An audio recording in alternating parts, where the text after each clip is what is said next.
वो वृत्तियां उन जानवरों की व्यक्तिगत वृत्तियां थोड़े ही थीं कि वो जानवर मिटे तो उन वृत्तियों का भी नामो निशान मिट जाएगा।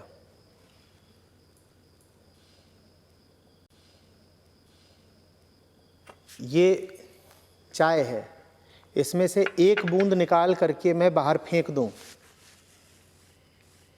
तो बाकी की चाय में जो कड़वाहट है या मिठास है, क्या वो भी खत्म हो जाएगी? एक बूंद खत्म हुई है ना।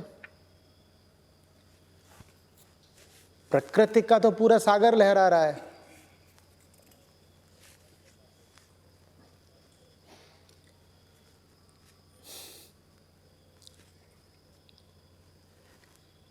क्रोध और काम वासना क्या सिर्फ आप में निवास करते हैं? अगर वो सिर्फ आप में होते तो आपके मरने के साथ दुनिया से क्रोध भी खत्म हो गया होता और वासना भी खत्म हो गई होती। कैंसर का एक रोगी मरता है, क्या उसके मरने से कैंसर मर जाता है? कैंसर का एक रोगी मरता है, क्या उसके मरने से कैंसर मर जाता है? नहीं मरता ना। तो इसी तरीके से पशुता किसी पशु की व्यक्तिगत प्रकृति नहीं है, व्यक्तिगत गुण नहीं है, व्यक्तिगत धरोहर संपदा नहीं है। पशु आते जाते रहते हैं, पशुता शाश्वत है।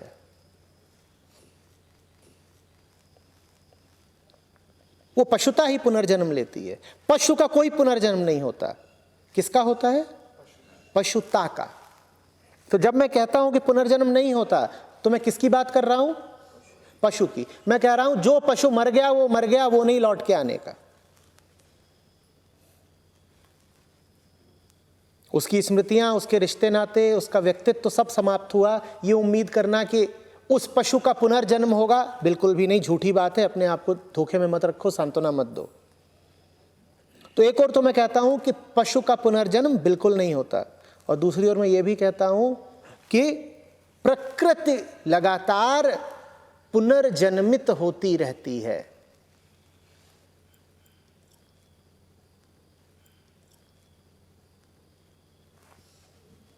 आप लौट के नहीं आओगे, लेकिन प्रकृति के जो 3 गुण हैं वो बार बार अपना पुनर्चक्रण करते रहेंगे। तो पुनर्जन्म तो होता है, पर आपका नहीं होता।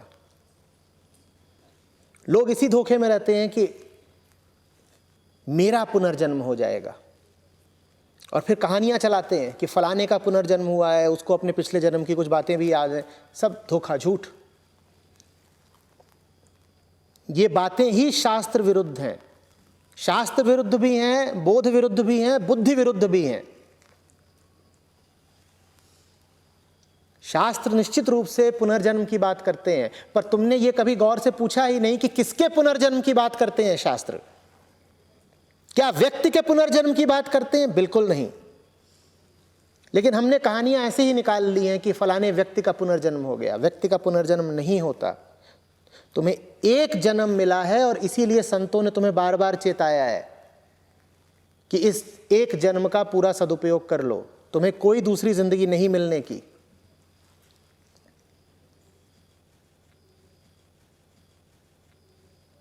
पुनर्जन्म होता है, पर किसका होता है? प्रकृति का, तुम्हारा नहीं होता।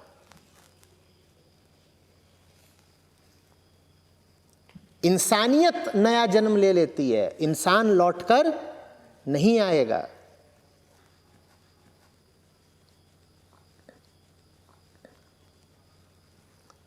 तुम्हारे पास एक ही जन्म है,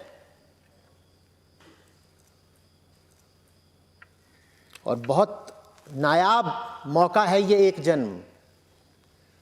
इसका समुचित सदुपयोग करो, एक भी पल वृथा मत गवाओ।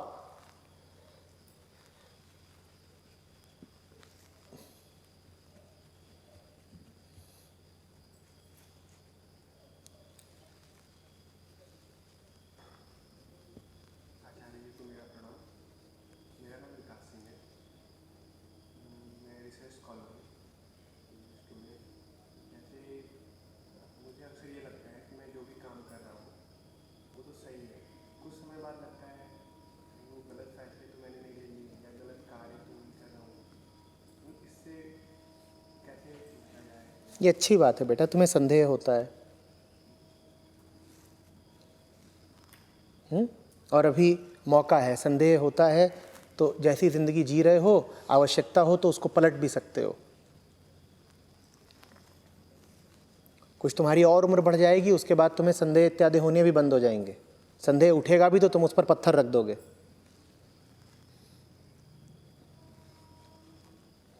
तो अभी उचित अवसर है, खूब संदेह कर लो, अच्छे से जांच परख लो। ये ना हो कि तुम किन्हीं ऐसे रास्तों पर प्रवेश कर जाओ जहां से मुड़ना फिर संभव ही ना हो।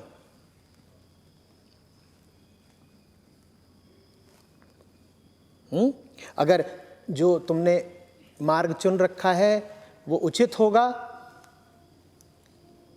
तो उसी मार्ग पर फिर और निशंक होकर दृढ़ता से आगे बढ़ पाओगे, और अगर वो मार्ग अनुचित होगा तो संदेह की परीक्षा में असफल हो जाएगा और तुम उस मार्ग को त्याग पाओगे। संदेह तो बहुत बहुत अच्छी बात है, किया करो, खूब किया करो।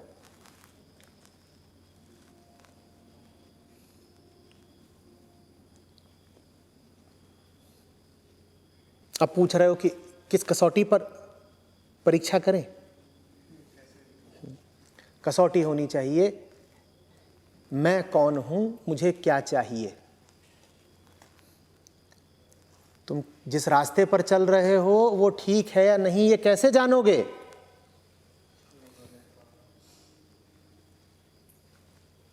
पहला सवाल पूछोगे मैं हूं कौन, और दूसरा पूछोगे मुझे जाना कहाँ है। तुम कौन हो और तुम्हें जाना कहाँ है, इसी से तो तय होता है ना कि रास्ता क्या लोगे।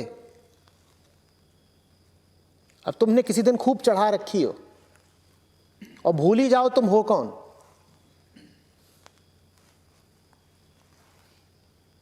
और तुम्हें लगे कि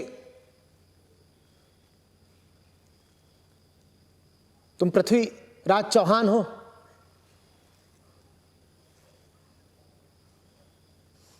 चार पैक के बाद तुम अकबर, अशोक, कुछ भी हो सकते हो।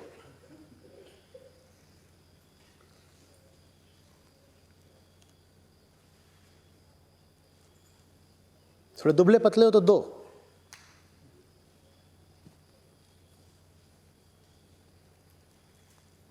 तो फिर तो तुम सीधे कहोगे कि जा रहे हैं।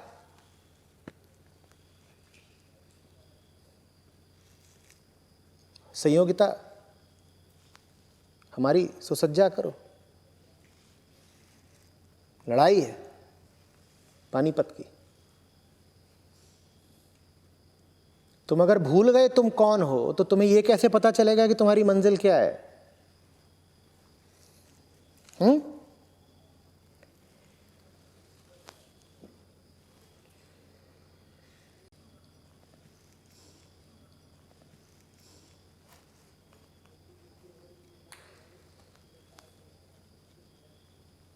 कौन हो तुम?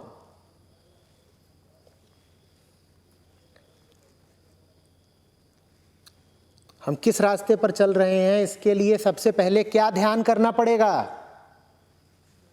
मैं कौन हूं?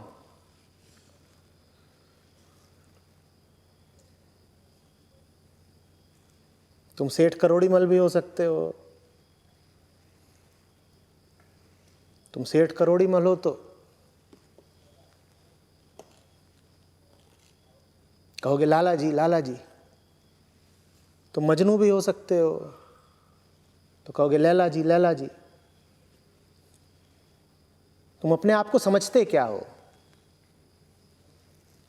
कोई आसपास ना हो, कोई तुम पर दबाव ना हो,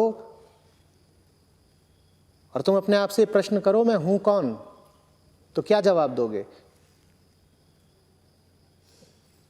और तुमने ये सवाल अपने आप से कभी बिना किसी संदर्भ के, बिना किसी दबाव के करा ही नहीं।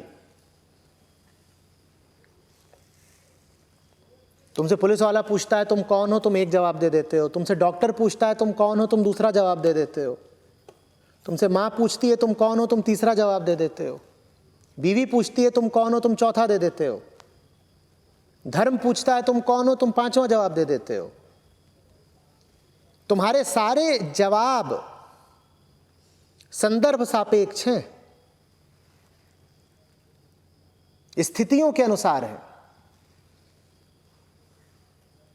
किसने पूछा उसके अनुसार तुम एक पहचान ओढ़ लेते हो कि फलाना मेरा नाम है।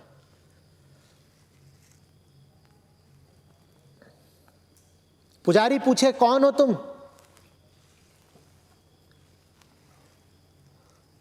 तो क्या देते हो, मैं मुमुक्षु हूं।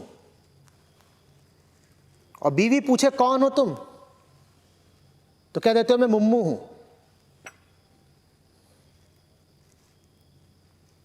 तू जानू है, जैसे तू जानू है वैसे मैं मुम्मू हूं। तुम्हारी कोई अपनी पहचान है? जो तुम हो उससे तय हो जाएगा कि तुम्हारा रास्ता क्या होना चाहिए।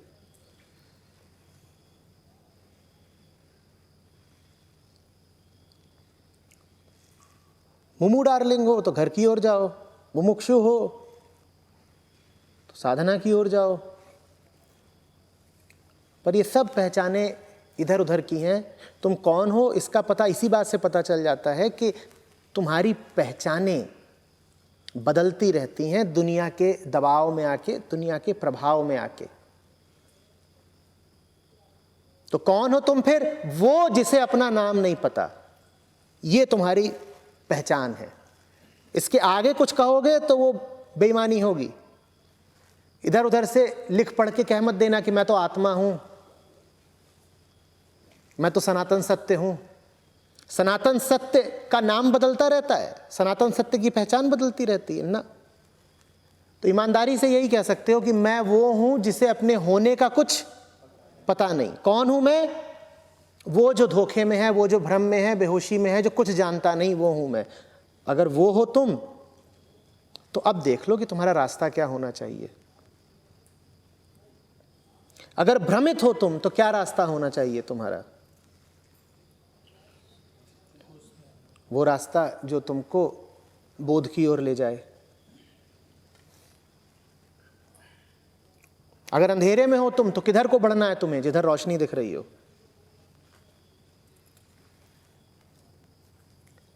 बीमार हो तुम, तो किधर को बढ़ना है? जिधर तुम्हें लगता हो कि अस्पताल है।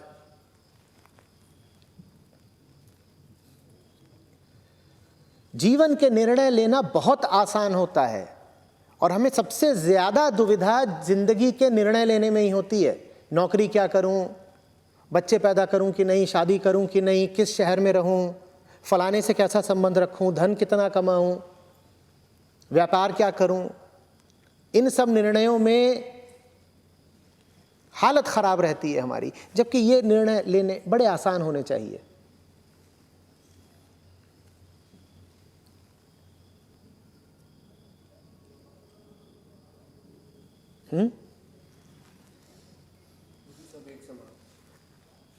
प्यासा आदमी कपड़ों की दुकान में क्या कर रहा है भाई?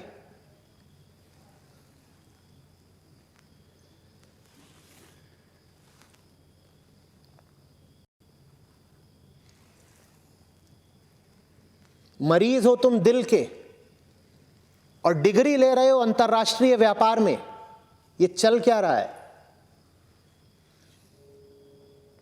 तुम्हें अपनी हालत नहीं दिख रही?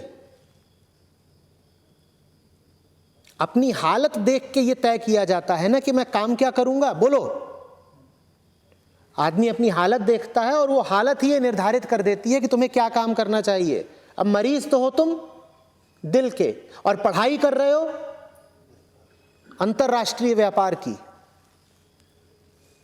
ये क्या बेवकूफी है?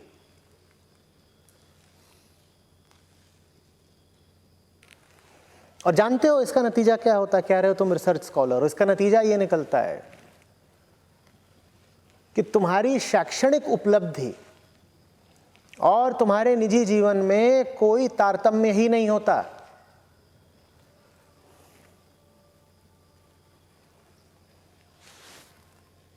अब रिसर्च कर रहे हो तुम सिंधु घाटी सभ्यता पर और बीमारी है तुम्हें अतीत को ना भूल पाने की,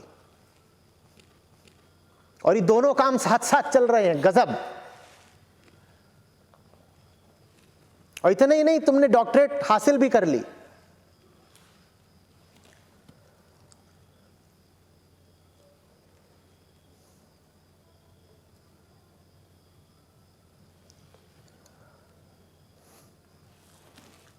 पैसे के लोभी हैं और बैंक की परीक्षा पास कर डाली। आंखों में नोट के अलावा कुछ रहता ही नहीं, लेकिन बैंकिंग का एग्जाम निकाल दिया। तुम कर क्या रहे हो?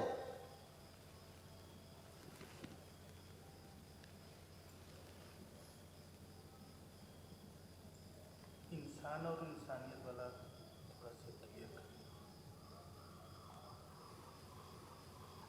आज से 5000 साल पहले जो इंसान था, उसमें भी काम, क्रोध, मद, मोह, भय, लोभ, ये सब विद्यमान थे, है ना? जिसको तुम इंसानियत कहते हो, यही चीज है कि बच्चा पैदा होते ही रोता है और मुट्ठी बांधे रहता है। यही तो इंसानियत है ना। तमन्नाएं रखना, आरजू रखना, चीजों को पकड़ना, कुछ मांगना, मोह के नाते बना लेना, और इन सब के नीचे मुक्ति की आकांक्षा भी रखना।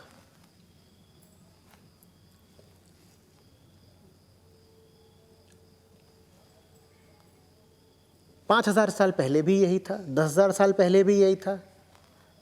तुम और पीछे चले जाओ, जब इंसान था ही नहीं, लाखों करोड़ों साल पहले, तो तब जिन पशुओं को पाओगे उनमें भी यही सब थे।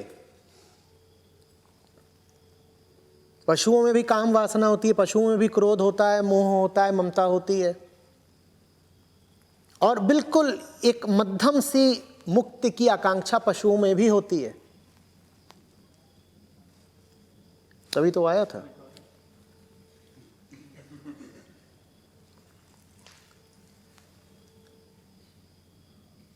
तो जीव में ये सब तब भी था और अब भी है। यही है इंसानियत का पुनर्चक्रण। तब भी जो इंसान था उसमें यही सब कुछ था, आज भी जो इंसान है उसमें यही सब कुछ है। तुम ये भी कह सकते हो कि यही सब पुनर्चक्रित हो रहे हैं। क्या? काम, क्रोध, मद, मोह, यही सब हैं जो बार बार जन्म ले रहे हैं।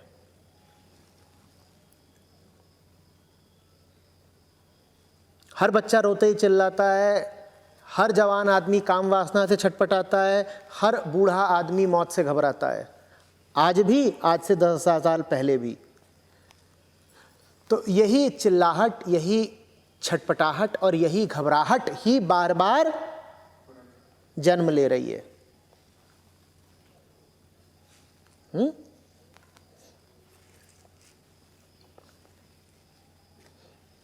और मैंने कहा, इन सब छटपटाहटों के नीचे आदमी की मुक्ति की आकांक्षा भी वैसी की वैसी है। तो तब भी संत महात्मा मुक्त पुरुष होते थे और आज भी है। जब तक मदमोह माया रहेंगे तब तक गुरुजन और संतजन भी रहेंगे।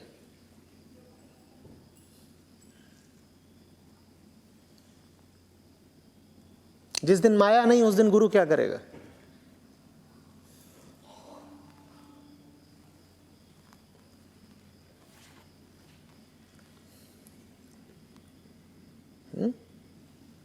यह भी हो सकता है कि कल का आदमी बिल्कुल हमारे जैसा ना दिखे। सब बदल रहा है और आदमी की बुद्धि की क्या कहने, वो चाहे तो खुद ही अपना जेनेटिक रूपांतरण कर ले। चल ही रहा है काम, जेनेटिक इंजीनियरिंग पे चल रहा है, बायोटेक्नोलॉजी में इतना कुछ चल रहा है।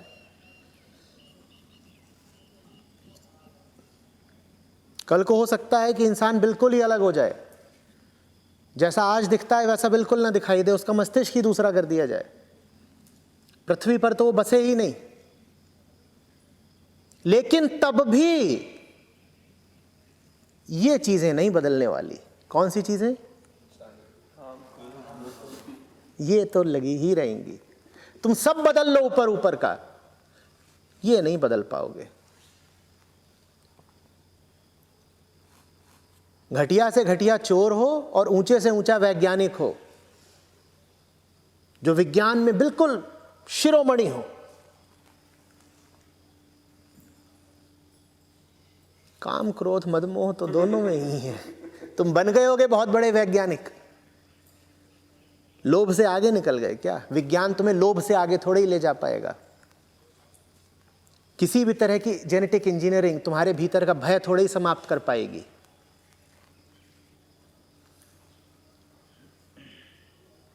हाँ, तुम भय को कोई और रूप दे सकते हो, कोई और नाम दे सकते हो, या कृत्रिम तरीके से दवाइयों और ड्रग्स से उसको दबा सकते हो, लेकिन रहेगा तो रहेगा।